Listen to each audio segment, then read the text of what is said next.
오늘 함께 나눌 본문 말씀 역대상 10장 13절 14절 말씀 같이 봉독하겠습니다. 역대상 10장 13, 14절 말씀 함께 봉독합니다. 사울이 죽은 것은 여호와께 범죄하였기 때문이라. 그가 여호와의 말씀을 지키지 아니하고 또 신접한 자에게 가르치기를 청하고 여호와께 묻지 아니하였으므로 여호와께서 그를 죽이시고 그 나라를 이새의 아들 다윗에게 넘겨 주었더라. 아멘. 자, 오늘 사울의 죽음에 대한 역대상의 말씀 가지고 함께 나누려고 합니다. 질문 드려볼게요. 사울이 왜 죽었습니까? 몇 가지 생각이 떠오르시죠? 방금 읽은 성경 말씀, 역대상 말씀에서는 왜 죽었다고 하고 있죠? 간단하게 여호와께 범죄했기 때문이다. 근데 우리가 알고 있는, 기억하고 있는 사울이 죽은 직접적인 원인은 뭐예요? 뭐 하다 죽어요? 전쟁 중에 싸우다가 전사했죠. 그래요. 이런 생각들이 떠올라요. 그러면 이런 생각들을 함께 하면서 제가 퀴즈를 드려볼게요. 사울은 왜 죽었습니까? 라고 문제를 내면 한번 답을 골라보세요. 첫 번째, 사람이니까 죽었지요. 맞나요? 틀리나요? 생각해보세요. 두 번째, 전쟁에 졌기 때문에 전쟁 가운데 전사한 거죠. 세 번째, 위험을 피하지 못해서. 네 번째, 그가 어리석음. 다섯 번째, 하나님께 범죄하였기 때문에. 다섯 번째를 선택하면 마음이 편안할 것 같죠. 근데 다섯 번째를 제가 보기에서 빼보겠습니다. 뭐 때문에 죽었죠? 사울은? 전쟁에서 졌고요. 전쟁에서 지는 것이 곧 왕의 죽음을 의미하진 않아요. 웬만하면 전쟁에서 져도 왕이 죽진 않죠. 왕뿐 아니라 장수가 죽는 경우는 흔하지 않아요. 그거는 완전한 대패, 그런 경우, 혹은 적이 왕을 노리고 죽여야 되겠다라고 했을 경우, 이런 경우가 아니고는 고대 세계에서 전쟁을 한다고 그 대장이 죽는 경우는 흔치 않습니다. 이 죽음이 심상치 않은 죽음인 건 사실이에요. 자, 오늘 역대상 성경 말씀은 왜 이 사울 왕의 죽음을 하나님께 범죄한 것 때문이다 라고 말하고 있을까? 이게 오늘 제가 가진 질문입니다. 당연한 걸 왜 질문해야 되나요? 하는 생각이 드실 수 있지만 저에게는 여러 가지 다른 생각들이 떠올랐기 때문에 그래요. 전쟁에서 전사한 게 직접적인 원인인데, 만약에 어떤 사람이 길을 가다가 불행한 교통사고를 당해서 사망하셨다고 해봐요. 그를 아는 사람들이 그를 안타까워하고 애도하고 하면서 여러 가지 얘기를 하겠죠. 다른 사람들에게 물어요. 그 사람은 어떻게 하다 왜 돌아가셨습니까? 교통사고가 나서 정말 황망하게 돌아가셨습니다. 정말 아까운 사람인데, 이렇게 말할 수 있죠. 근데 또 어떤 사람은 다르게 말할 수 있습니다. 그 사람들은 잘 모르는데 평소에 지은 죄가 많아요. 내가 아는 죄가 있습니다. 하나님 앞에 천벌받은 거예요. 라고 말할 수도 있죠. 그럼 이 경우에 이 사람은 교통사고로 죽은 거예요? 하나님께 벌받아서 죽은 거예요? 아니면 둘 중에 하나, 어떤 게 맞으면 다른 건 틀린 거인가? 아니면 둘 다 맞는 거인가? 이런 질문을 저는 같이 해보는 거예요. 우리가 알고 있기로는 사울은 전쟁에서 죽었고 그건 전사예요. 고대 세계에서 있는 일이에요. 근데 그것을 역대상은 하나님께 범죄해서 죽은 것이다 라고 평가, 해석, 가치 판단을 하고 있는 겁니다. 제가 볼 때 이것은 역대상, 역대기의 주제의식, 역대기를 왜 썼나, 역대기가 무슨 말을 하고 있나 하고 굉장히 관계가 있는 중요한 부분이라서 사울 왕의 죽음도 중요하지만 이 역대기의 주제와 연결해서 생각해 보자 합니다. 사울이 죽은 것은 길보아 전투라는 전쟁이었고요. 역대 전적을 살피면 블레셋하고 전쟁에서 대체로 이스라엘이 이기는 편이었어요. 블레셋이 계속 괴롭히기는 했지만 많은 경우에 이스라엘이 이겼습니다. 그런데 이 길보아 전투에서는 대패했고 거기에서 사울이 전사하게 되고 사울뿐 아니라 사울의 아들들, 거기에는 누가 포함되어 있어요? 요나단도 죽게 돼요. 무슨 뜻이냐? 사울 왕조의 왕위를 이을 사람들이 다 죽은 거예요. 사울 왕조가 끝나는 순간입니다. 아까 얘기한 대로 보통 전쟁에서 싸움에는 져도 대장이 죽는 경우는 많지 않은데 이 경우는 그런 일도 생긴 거예요. 얼마나 큰 패배인지 알 수 있고요. 상황이 좋지 않았다는 걸 알 수 있어요. 성경의 내용에 사울의 죽음을 굉장히 여러 번 언급합니다. 우리가 아는 대로 기본적으로 사무엘서 이런 데서도 얘기하고 있고요. 역대기에 와서 또 역사가 반복되니까 또 얘기하고 있죠. 그리고 다윗을 찾아와서 거짓으로 내가 사울 왕을 죽여 주었고 그의 왕관을 가져왔습니다. 뭐 이러면서 상을 바라고 거짓말을 했던 사람에 의해서도 사울의 죽음이 반복되고 있어요. 성경 전체적으로 볼 때 사울의 죽음을 여러 번 얘기하고 있고요. 역대기는 그 사울의 죽음을 아주 중요한 의미와 연결하고 있어요. 이 표현, 오늘 말씀에서 중요하게 여겨지는 표현, 사울이 여호와 하나님께 범죄하였으므로 죽었다는 이 표현과 비슷한 표현이 역대상 9장에 바로 앞장에 또 나와요. 물론 그게 더 먼저죠. 이건 10장이니까. 근데 주제상 사울의 죽음보다 더 큰 것을 이야기하고 있어요. 말씀을 읽어볼까요? 역대상 9장 1절 말씀. 온 이스라엘이 그 계보대로 계수되어 그들은 이스라엘 왕조실록에 기록되니라. 이건 이제 앞의 내용하고 연결되는 거고요. 여기서부터 중요합니다. 유다가 범죄함으로 말미암아 바벨론으로 사로잡혀 갔더니, 여기 유다는 사람 유다가 아니라 유다 지파 혹은 유다 왕국을 얘기하는 거예요. 이스라엘 왕국은 이미 멸망했고요. 이후에 유다 왕국이 멸망하잖아요. 그 멸망을 얘기하는 거예요. 바벨론으로 사로잡혀 갔다는 게 유다 왕국의 멸망과 포로를 얘기하는 거고요. 그 이유를 뭐라고 얘기한다고요? 유다가 범죄함으로. 똑같죠. 사울이 여호와께 범죄함으로 죽었다. 유다가 범죄함으로 망했다. 비슷한 표현, 같은 표현을 반복하고 있을 때 이건 굉장히 중요해 보인다 이렇게 볼 수 있어요. 역대기는 망하는 것, 죽는 것, 잘못되는 것, 되돌아보면 이건 하나님 앞에 범죄했기 때문이다 라고 얘기하고 있는 거예요. 사울의 죽음만을 그렇게 말하는 게 아니라 역대기를 쓴 저자의 관점 자체가 하나님 앞에 범죄하는 것이 굉장히 큰 죄가 되고 그것은 죽는 것, 멸망하는 것으로 연결된다. 이런 얘기를 하고 있는 거죠. 자, 그럼 우린 이 말씀을 어떻게 듣고 어떻게 알아듣고 어떻게 적용해야 할까요? 우리도 하나님 앞에 죄를 지면 죽겠구나. 어떤 사람이 돌아가셨으면 저 사람 하나님 앞에 죄를 지었나 보다 이렇게 적용하면 될까요? 좀 이상하죠. 이거는 사람은 누구나 다 죽게 되어 있어요. 그걸 놓고 죽으면 하나님께 죄를 지었나 보다? 왜요? 성경에 사울이 죽었는데 하나님께 죄를 지어서 죽었다 라고 얘기하고 있으니까 이렇게 적용하는 게 얼핏 자연스러워 보이지만 그 오류예요. 사울의 죽음에 대해서 역대기가 말하는 것일 뿐이지 모든 사람의 죽음에 대해서 말하는 게 아니잖아요. 그런 식으로 적용하면 안 됩니다.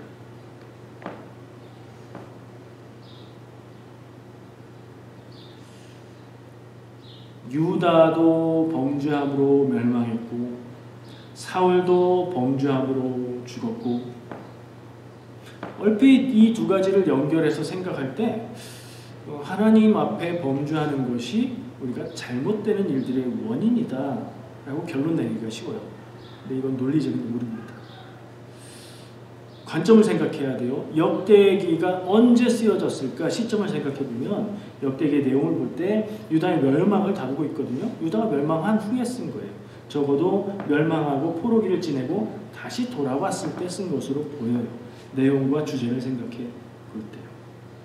역대기는 무엇을 어느 시점을 바라보며 얘기하고 있을까요? 과거의 이야기를 하고 있지만 역대기가 중요하게 생각하는 건 미래입니다.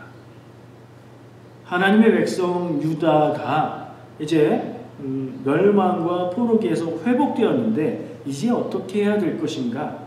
라는 답을 지난날에 망했던 일, 죽었던 일에서 원인을 찾고 그것을 반성함으로 그것을 고쳐서 바르게 살아가고 하나님 안에 있어야 되고 회복되어야 되겠다라는 메시지를 전하고 있는 거예요. 그러니까 역대기는 이스라엘의 지난 역사, 망한 역사를 얘기하고 있지만 그걸 왜 얘기하느냐? 앞으로 미래에는 그러지 말아야 되겠다는 얘기를 하고 있는 거예요. 그 관점에서 범죄함으로 죽었다, 범죄함으로 망했다를 봐야 되는 거예요. 범죄했기 때문에 죽는다. 요 순서가 아니라 지나서 돌이켜 보니까 그 죽음과 그 멸망의 의미는 하나님 앞에 범죄한 것이었구나. 앞으로 우리는 그렇게 살지 말아야 되겠다라는 강력한 메시지를 말하고 있는 거죠. 역대기를 읽을 때 그렇게 읽으셔야 되는 거예요. 이런 결론을 내기 위해서 생각해야 될 것들이 많이 있습니다. 몇 가지 좀 나눠볼게요. 첫 번째, 제가 지금 마지막으로 말한 그 내용은 역대기의 역사관이라는 거예요. 역대기를 누가 썼는지 알 수가 없어요. 모르죠. 어떤 사람이 썼을 것이라는 짐작은 해요. 내용 가지고 분석을 해보고 그들이 쓰는 용어를 따져보고 이렇게 해서 이런 사람들이 썼을 거야. 하지만 전혀 다른 사람이 썼을 수도 있어요. 그러나 확실한 것은 그 요약한 핵심적인 내용이 역대기의 역사관이라는 점이에요. 역사관은 되게 중요합니다. 어떤 역사관을 가졌는지에 따라서 우리에게 예를 들어볼까요? 일본의 식민지로 지내왔던 그 시간을 이렇게도 보고 저렇게도 보고 일본이 우리를 근대화시켰다? 아니, 그거는 수탈하기 위한 거다. 완전히 반대되는 것 같은 관점을 역사관에 따라서 다르게 봅니다. 그래서 역사관이 중요한 거예요. 역대기 역사관은 지난 멸망했던 죽었던 역사들은 무엇 때문이다? 죄 때문이다. 그러니 그 죄의 모습을 변화시키고 떨쳐버려야 된다. 이렇게 얘기하고 있는 거죠. 예전에는요, 멸망 전에, 유다의 멸망 전에는 이 유대인들은 이스라엘은 멸망했을지라도 그들은 믿음도 버렸고 혼혈이 돼버렸고 깨끗하지 못하고 정결하지 못하니 멸망할 수 있어. 이렇게 생각했을 거예요. 근데 유다는 세계 정세가 멸망과 파국으로 흘러가고 있음에도 불구하고 우리는 멸망하지 않아. 왜? 하나님의 백성들이니까. 예루살렘 성은 함락되지 않아. 왜? 하나님의 성전이 있는 곳이니까. 성전은 파괴되지 않아. 하나님이 계신 곳이니까. 이렇게 믿는 구석이 있었어요. 근데 결과는요, 멸망해버렸습니다. 유다 전체가 전쟁에 패배했고요, 예루살렘 성은 파괴됐고요, 성전도 파괴됐습니다. 유대인들의 입장에서 생각해보면 이거는 충격도 보통 충격이 아닌 거예요.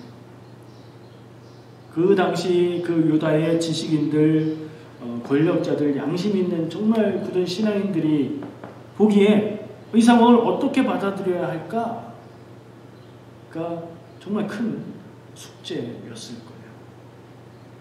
죽은 사람도 있었겠지만 죽지 않고 한 사람들, 포로로 끌려간 사람들, 혹은 그 땅에 남아있던 사람들, 이걸 놓고 기도하고 고민하고 했겠죠. 길은 두 가지였을 거예요. 하나님이 우리를 지켜준다고, 그럼 왜 우리가 이렇게 멸망하고 잘못됐을까? 하나님 없어. 하나님은 신이 아니고 우리는 하나님 버리고 살아야 돼. 살 길을 따로 찾아야 돼. 이렇게 할 수도 있었죠. 여호와 하나님 신앙을 버릴 수도 있어요. 성도들이 어려운 일을 겪고 실망하고 절망하고 좌절할 때 선택하는 길 중에 하나예요. 믿음을 버리면 마음 편하잖아요. 또 하나의 길은요, 하나님은 살아계시고 역사하시는 분인데 우리는 이해하지 못하고 알지 못하지만 하나님은 여전히, 우리가 망한 가운데서도 하나님은 여전히 살아계시며 인도하고 계시고 라는 걸 답을 찾으려고 애쓴 거예요. 이 역대기를 쓴 사람들. 그래서 결론이 뭐냐? 하나님은 이스라엘 유다만의 하나님, 저들은 다른 민족들, 이 민족들은 그들의 신이 또 있고 이렇게 생각하고 그렇게 바라보던 사고가 확정이 되는 겁니다.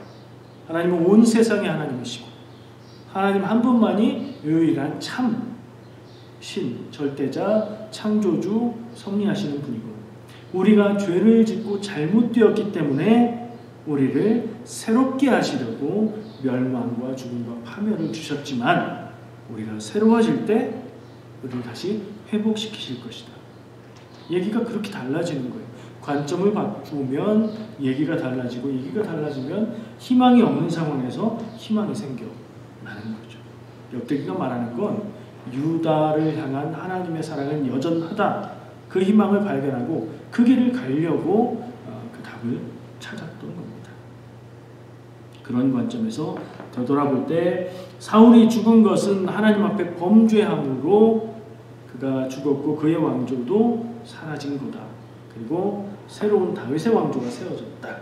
다윗 왕조는 역대기에서는 선한 왕조. 그래서 유다 왕조는 영원히 이어진다라는 얘기를 강조합니다. 왜요? 하나님 앞에 믿음을 지킨 것과 하나님의 믿음을 지키지 않고 배반한 것이 달라지기 때문에 그렇습니다. 본문 말씀에서 우리가 성경을 볼 때 그 원어가 뭐라고 말하는지 어떤 단어로 되어 있는지가 되게 중요해요.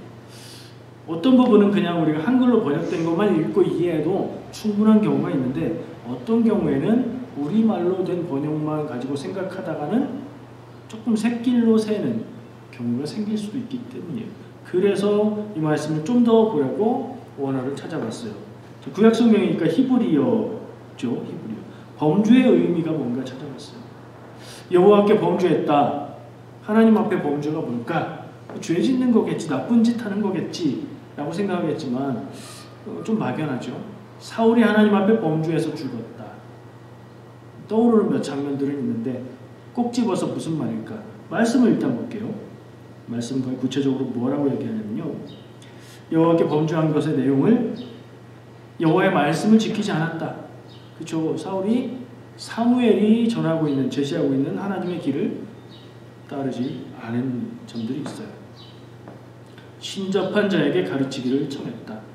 선생님 뭐 이랬다는 게 아니라 사울이 전쟁, 이 길보아 전투를 앞두고 전쟁의 운명이 어떻게 될 것인가를 몹시 궁금해했는데 주변에 아무도 없었잖아요. 물을 자가. 그리고 하나님 앞에 제사장에게 우림으로 물어도, 우림과 둠림으로 물어도 하나님은 답이 없으셨어요. 그래서 어떻게 해요? 자기가 다 내어 쫓았던 신접한 자, 그러니까 초혼수를 하는 사람, 죽은 사람의 영혼을 불러오는 그런 사람을 찾아갑니다. 물어봐야 되는데 물을 데가 없어요. 그래서 결국에 자기가 쫓아낸 신접한 자를 찾아가서 사무엘의 영을 불러달라 해서 어떻게 해야 됩니까? 이 전쟁은 어떻게 됩니까? 묻죠. 그리고 들은 답이 뭐였어요? 거기서 죽는다 했잖아요. 그 사실을 얘기하는 거예요. 신접한 자에게 가르치기를 청했다. 뭐라고 말씀이 이어지냐면 하나님께 묻지 않았다. 그때쯤 되면 사울은 거의 뭐 끝날 때거든요. 하나님께 묻는다는 걸 상상하지 못하던 때고요. 하나님께 제사장을 통해서 우림과 둠밈으로 물었는데 답이 안 나오는 상황이었어요. 그때 하나님께 물었어야 된다는 얘기가 될 수 있겠죠. 그 어떤 때라도 하나님을 떠나고 있고 죄 가운데 있을 때라도 늦은 때가 없다는 걸 우리는 기억할 수 있어요. 돌이켜 하나님 앞에 온 마음으로 진심으로 회개하고 하나님께 길을 물으면 하나님 인도하시고 계획된 징벌을 돌이킬 수도 있는 것이라는 생각을 할 수 있게 되는 거죠. 어쨌든 사울은 그 길을 계속 가는 거예요. 그것을 성경은 사울이 여호와 앞에 범죄하였다라고 얘기하고 있고요. 범죄라고 말하는 히브리어는 마알이라는 단어예요. 이 10장의 범죄도 마알이라는 단어를 쓰고 있고요. 아까 얘기한 유다가 멸망한 범죄도 마알이라는 단어를 쓰고 있는데 그 마알의 의미가 뭔가 보니까 여러 가지 의미가 있는데 단순하게 말하면 배신했다는 거예요. 사울이 하나님을 배신했으므로 그가 죽었다라고 말하고 있는 거고요. 유다가 하나님을 배신했기 때문에 멸망했다라고 말하고 있는 거예요. 어떤 점일까요? 하나님이 인도하고 제시하시는 하나님의 길을 따르지 않는 것. 하나님의 율법을 지키지 않는 것, 그냥 규칙을 지키지 않는다의 의미가 아니라 하나님의 백성들이 이렇게 살아야 된다라고 얘기하시는 그 길을 따르지 않고 살았던 것들, 그걸 말하는 거죠. 그게 오늘 역대기가 이야기하고 있는 죽을 범죄, 멸망하게 될 범죄. 자, 그러면 이쯤 되면 어떤 생각이 드세요? 나는 어떤가 하는 생각이 자연스럽게 들지 않으세요? 남 얘기로만 듣지 마시고 나는 오늘 말씀을 생각하고 기억해 볼 때 어떻게 하나님이 평가하고 계실까? 하나님을 배신한 배신자일까? 하나님의 말씀을 따르고 믿음으로 하나님의 의지하고 나아가는 사람일까? 스스로 평가도 해보고 남들이 보기엔 어떨까? 질문도 해보고 하나님 앞에 기도도 해볼 필요가 있겠죠.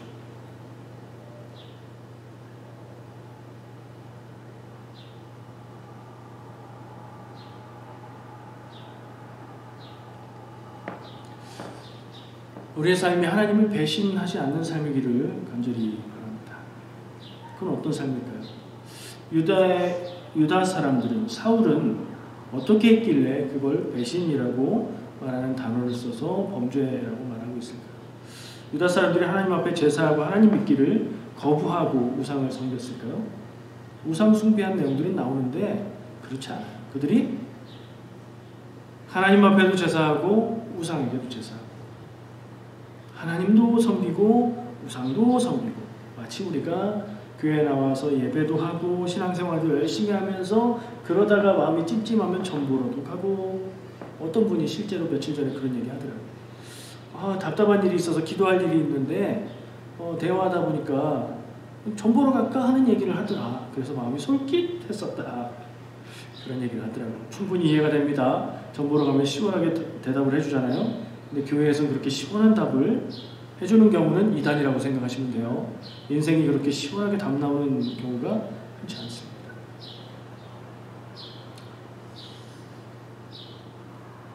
하나님도 내가 편하게 살기 위해서, 내가 풍족하게 되기 위해서, 내가 원하는 것을 갖기 위해서 하나님도 섬기고 다른 것도 섬기고 이것도 하고 저것도 하고 또 다른 방법도 마련하고, 이게 저는 이스라엘과 유다가 가졌던 하나님 앞에 범죄, 배신, 우상 숭배라고 생각을 합니다.